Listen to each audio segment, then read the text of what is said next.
Pernah tak anda rasa macam ni?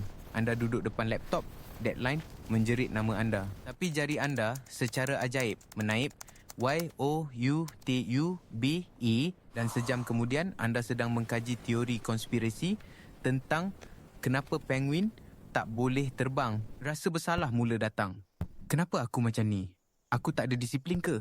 Otak aku rosak ke? Tunggu dulu, tarik nafas. Bagaimana jika saya katakan anda bukan malas? Otak anda cuma bosan. Ini bukan alasan. Ini adalah diagnosis. Terdapat perbezaan besar antara malas dan understimulated. Malas ialah keengganan untuk menggunakan tenaga. Bosan pula ialah kelaparan otak untuk rangsangan yang bermakna. Otak manusia, terutamanya yang mempunyai potensi tinggi, adalah seperti seekor anjing gembala Jerman. Ia perlukan kerja. Jika anda tidak memberinya teka-teki untuk diselesaikan atau biri-biri untuk dijaga, ia akan mula mengunyah sofa anda. Sofa anda dalam kes ini ialah video kucing, gosip selebriti dan scroll tanpa henti di media sosial. Ini dipanggil pencarian rangsangan. Otak anda diprogramkan untuk mencari perkara baru dan menarik. Ia adalah mekanisme kelangsungan hidup. Masalahnya, tugas-tugas penting selalunya membosankan. Membalas email, mengisi spreadsheet, menulis laporan. Tugas-tugas ini tidak memberikan dopamin segera yang didambakan oleh otak anda. Jadi, otak anda sebagai organ yang sangat efisien memilih jalan yang paling mudah untuk mendapatkan ganjaran kimianya. Ini lebih ketara pada orang yang mempunyai overexcitabilities intellect. Satu ciri yang sering dikaitkan dengan orang pintar dan kreatif. Otak mereka bukan sahaja mahukan rangsangan.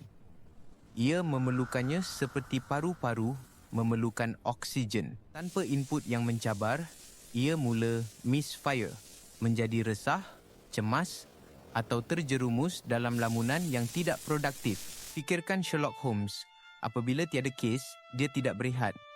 Dia menjadi destruktif, bermain biola pada waktu ganjil atau mengambil dadah. Otaknya yang genius, kelaparan.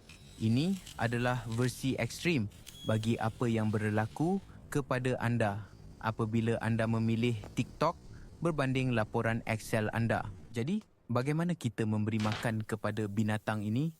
Bagaimana kita hack sistem ini untuk kebaikan kita? Strategi pertama, diagnosis kebosanan anda. Adakah tugas itu terlalu mudah atau terlalu sukar? Terlalu mudah bermakna ia berulang-ulang dan tidak mencabar.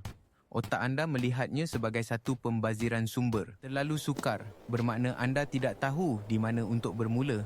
Ia terlalu besar dan menakutkan. Jadi otak anda memilih untuk shut down. Jika terlalu mudah, tingkatkan cabarannya. Boleh tak anda siapkannya dalam masa separuh? Boleh tak anda automasi sebahagian daripadanya? Jika terlalu sukar, pecahkannya. Apakah satu langkah paling kecil, paling tidak menakutkan yang boleh anda ambil sekarang? Buka fail, tulis satu ayat. Strategi kedua, gamifikasikan hidup anda. Otak anda suka permainan. Ia suka mata, lencana dan papan pendahulu. Jadi, berikannya satu. Gunakan teknik Pomodoro. 25 minit kerja fokus, 5 minit rehat. Setiap 25 minit adalah satu level yang anda selesaikan. Ganjaran 5 minit itu boleh jadi apa sahaja. Scroll TikTok, tengok tingkap, buat kopi, tapi ia mesti selepas anda menang. Ini melatih semula otak anda untuk mengaitkan kerja yang membosankan dengan ganjaran dopamin yang cepat. Strategi ketiga, beri binatang. Anda makan hidangan utama. Anda tidak boleh hidup dengan snack dopamin sahaja. Otak anda perlukan makanan intelek yang sebenar. Jadualkan masa setiap hari untuk rangsangan intelek yang mendalam. Bukan untuk kerja, tetapi untuk keseronokan. Belajar bahasa baru, main catur, baca buku tentang fizik kuantum. Lakukan sesuatu yang membuatkan otak anda berpeluh. Ini seperti membawa anjing gembala anda berlari di taman. Selepas itu, ia akan lebih tenang dan gembira untuk baring di kaki anda semasa anda membuat kerja yang membosankan. Otak yang telah dirangsang dengan baik adalah otak yang lebih fokus. Strategi keempat, peraturan 5 minit. Rintangan terbesar selalunya adalah untuk bermula. Jadi, tipu otak anda, beritahu diri anda, Aku cuma akan buat benda ni selama 5 minit. Sesiapa pun boleh buat apa sahaja selama 5 minit. Buka spreadsheet itu. Tulis subjek email. Baca satu perenggan. Selalunya, selepas 5 minit, anda akan mendapati momentum telah terbina. Objek yang bergerak cenderung untuk terus bergerak. Memulakan adalah bahagian yang paling sukar. Peraturan 5 minit adalah pencucuh api anda. Jadi, mari kita simpulkan. Anda bukan rosak, anda bukan malas, anda bukan tidak berdisiplin. Otak anda adalah enjin berprestasi tinggi yang terperangkap dalam trafik bandar.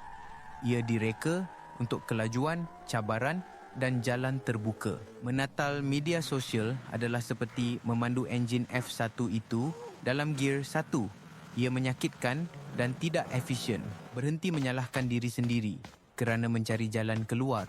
Sebaliknya, mula membina litar lumba untuk otak anda. Pecahkan tugas besar. Gamifikasikan prosesnya. Beri makan kepada rasa ingin tahu anda dengan cabaran sebenar. Dan mulakan dengan hanya 5 minit. Anda akan terkejut melihat betapa lajunya enjin anda boleh pergi apabila anda memberinya bahan api yang betul dan jalan yang betul. Otak anda bukan masalahnya. Ia adalah penyelesaiannya. Cuma ia bosan menunggu anda untuk menyedarinya.